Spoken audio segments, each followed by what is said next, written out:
on a eu un débrief après le match pour en discuter, de ce qui allait pas. Après, je pense qu'on était assez conscient des lacunes qu'on a eues pendant le match. Donc voilà, on a eu une bonne heure et quart de débrief, de se dire ce qu'on avait à se dire et puis essayer de un peu dédramatiser aussi le résultat. Donc voilà, je pense que je l'espère que ça a été constructif. Donc après, à voir. Ça, c'était lundi? C'était lundi, oui. Mais c'est vrai que c'est la situation, vous êtes deuxième ex-aequo, la situation n'est vraiment pas mauvaise. Mais justement, le but, c'était de tout de suite cerner le problème pour pas que ça dure. C'était ça le discours? Ouais, je pense que c'est un peu partout pareil. Je pense qu'il faut tout de suite réagir quand on sent que les choses ne sont pas bonnes. Parce que voilà, si on commence à s'endormir et à laisser aller certaines choses qui nous font défaut en ce moment, ça pourrait être encore plus préjudiciable par la suite. Vous ne pouvez pas vous permettre ça, justement, de laisser passer ces choses-là? Non, après, il y a peu d'équipes dans le championnat qui peuvent se permettre, donc c'est important aussi nous encore moins, parce que je pense qu'on ne nous attendait pas ici à ce niveau-là de la saison. Donc c'est important aussi de réagir et de ne pas se laisser aller, pas se laisser vivre, parce que c'est là où on pourrait avoir des déconvenues. Donc c'est important de mettre les choses au clair, de rectifier certaines choses qui je pense, ont été pas forcément agréables à voir au dernier match, et essayer d'arranger certaines choses qui pourraient être bénéfiques pour la suite de la saison. Est-ce qu'il y a aussi une volonté de lutter contre ce qu'on peut dire aujourd'hui, c'est-à-dire que Bordeaux rentre dans le rang, Bordeaux était un feu de paille? C'est ça, c'est aussi la question d'orgueil qu'on doit avoir, c'est pas alimenter le fait qu'on est là, on a fait un bon début de saison, mais voilà, Bordeaux rentrera dans son rang, et ça c'est ce qu'on veut pas. Au contraire, parce qu'on sait qu'on peut produire un jeu agréable, on sait qu'on peut produire un jeu productif et qui nous permet de gagner des matchs. Donc on veut pas surtout repartir dans les travers qu'on a eu par le passé. Donc, et je pense que ça passe par là, ça passe par le fait de réagir tout de suite. Voilà, on s'est parlé entre techniciens et joueurs. Voilà, il n'y avait pas d'état d'âme à avoir, il y avait pas on ne devait pas se vexer par rapport à ce qui s'est dit. Donc je pense que c'était important aussi. Et là, tout le monde, justement, tu dis qu'il n'y avait pas d'état d'âme. Tout le monde a parlé, tout le monde a. Oui, il y a eu un discours. Oui, il y a eu un discours du staff, où on a écouté, où on a pu échanger. Après, on s'est pris entre nous, entre joueurs. On s'est dit les choses, on s'est dit ce qu'on a aussi notre ressenti par rapport à ce match-là, et par rapport à certains de nos matchs aussi auparavant.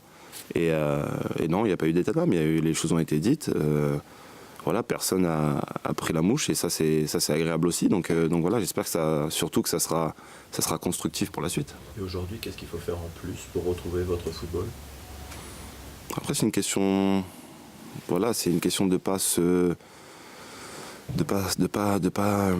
pas rester sur nos acquis, au contraire, parce que ça serait une grosse faute. Au contraire, on sait qu'on doit donner 100-120% à chaque match, et de rester sur des acquis, sur notre début de saison, ou sur des matchs qui ont été en début de saison comme Monaco. Voilà, il ne faut surtout pas s'endormir là-dessus. Après, ce qu'on doit faire, je pense que c'est dans la façon de travailler ensemble, dans la façon d'évoluer ensemble sur le terrain, de défendre ensemble, et parfois de souffrir ensemble. Donc je pense que voilà, ça a fait un peu défaut au dernier match, et on a besoin de retrouver ça. Vous l'avez eu, ça? Comment on le perd? Parfois par suffisance, parfois par un terme que j'aime beaucoup, qui est employé par Sylvain, par paresse sociale. On attend toujours que l'autre fasse le travail qu'on n'a pas forcément les jambes ou le mental de faire. Et ça, c'est la pire des choses, parce que c'est l'effet pyramide. Et à la fin, plus personne ne fait rien, et l'équipe avance plus. Donc c'est important de prendre conscience de ça. Le fait de jouer le PSG, la motivation, théoriquement, d'être au summum, théoriquement, l'équipe moyenne classée, elle est moindre. Est-ce que c'est le cas? Après, je pense pas que ce soit une question de motivation par rapport aux petites équipes. C'est une question de... Je pense que contre les petites équipes, il faut aussi mettre, entre guillemets, le bleu de chauve parfois, et pas penser qu'au jeu. Et je pense que parfois ça nous fait défaut. Voilà, les petites équipes ont se battre pour rester en Ligue 1, se battre pour essayer de faire des résultats. Et ça, parfois, on le ressent sur le terrain. Et on ressent que nous, on n'a pas forcément parfois, je dirais, on a perdu cette envie de conquête. Mais oui, après, la motivation contre Paris est forcément là. Est-ce qu'en retrouvant cet état d'esprit, ça peut vous permettre de retrouver du jeu aussi, parce qu'il y a aussi des lacunes techniques qui étaient importantes dimanche? Oui, après... L'un peut aller avec l'autre aussi. Après, comme je dis, on peut rater des choses, on peut rater certaines choses. C'est vrai qu'on a eu énormément de déchets techniques, et après, voilà, le coach a mis le point là-dessus, mais il y a eu aussi d'autres choses qui font pas forcément partie d'un point de vue technique. Donc c'est ce qui est plus préjudiciable. Des erreurs, on peut en faire techniquement, mais de parfois lâcher, ça c'est juste impardonnable.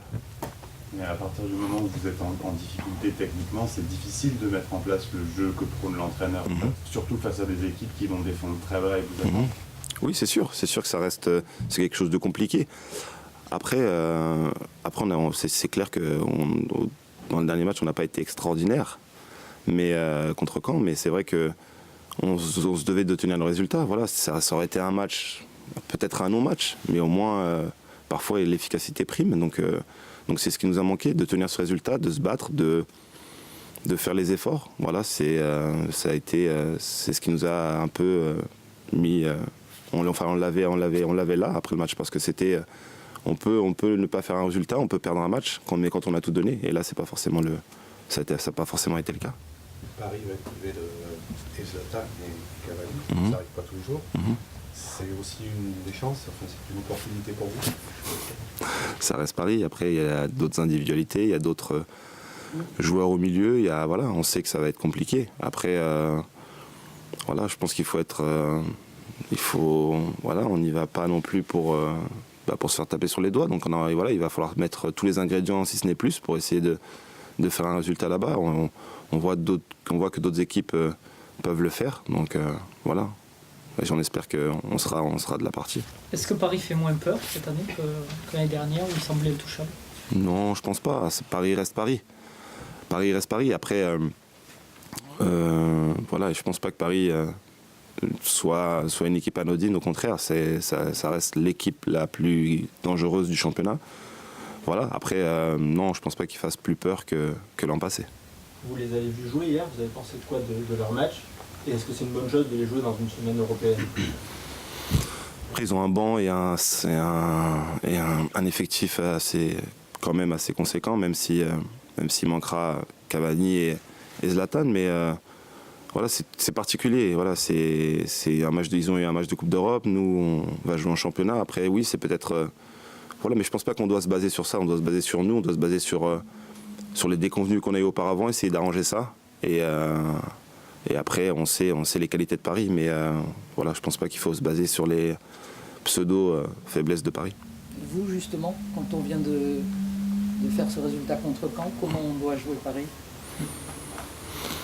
Je pense qu'on ne doit pas déroger à la règle. On doit rester dans notre philosophie de jeu. On doit rester dans notre envie de produire du jeu, tout en ayant des sécurités, tout en ayant une agressivité. Voilà, je pense que c'est un amalgame qu'il faut faire pour essayer de battre Paris. Il y a eu une déclaration de Francis Gillot ce matin dans l'équipe, je ne sais pas si vous l'avez lu. Non. Il dit qu'il ne pouvait plus rien faire avec cette équipe la saison dernière. C'était une saison presque pour rien. Qu'est-ce que vous en pensez, vous? Après, c'est son ressenti, mais ça arrive que parfois le contact entre le vestiaire et le coach se rompt. Donc peut-être que c'est ce qu'il a ressenti, peut-être c'est ce qui est arrivé. Mais après, tout n'est pas à jeter. Voilà, on s'est qualifié pour l'Europa League, on a gagné une Coupe de France. Donc c'est qu'à un moment donné ou à un autre, il a été efficace. Mais après, si un entraîneur sent que l'équipe n'est plus réceptive, qu'il n'y a plus forcément grand-chose à en tirer pour lui, c'est compliqué après de travailler. Non. Défenseur central, si. Défenseur central, alors c'était bien. Ouais, c'était bien. C'était encore un autre poste pour moi cette année. C'est ça. Donc voilà, en espérant que je ne finisse pas dans les buts. Voilà, mais non, ouais. Non, franchement, c'était. Je me suis senti bien. Je me suis senti bien avec Nico et voilà, c'est quelque chose que. Enfin, ça fait des années, mais j'ai été formé à ce poste-là, donc ça a été. Non, pour moi, ça a été. Malgré le résultat, ça a été quelque chose d'assez agréable. On attendait plutôt Greg, c'était parti comme ça. Est-ce que c'était une surprise pour toi ou oui. C'était une petite tactique? Non, c'était une surprise pour moi, je ne devais pas jouer ici. Mais il y a eu certaines circonstances qui ont fait que on a dû changer certaines choses et voilà, le coach m'a attrapé, m'a dit bon, qu'est-ce que t'en penses? J'ai dit tant que ça ne met pas en porte-à-faux et que ça ne met pas en porte-à-faux l'équipe, ça ne me pose pas de soucis. Vu ta réussite avec la Martinique, avançant, c'est jouable. Oui, après c'est pas forcément le même niveau, mais oui, ça a été une super expérience, ouais, de marquer. Tête piquée. Ouais, tête piquée, frappe, coup franc.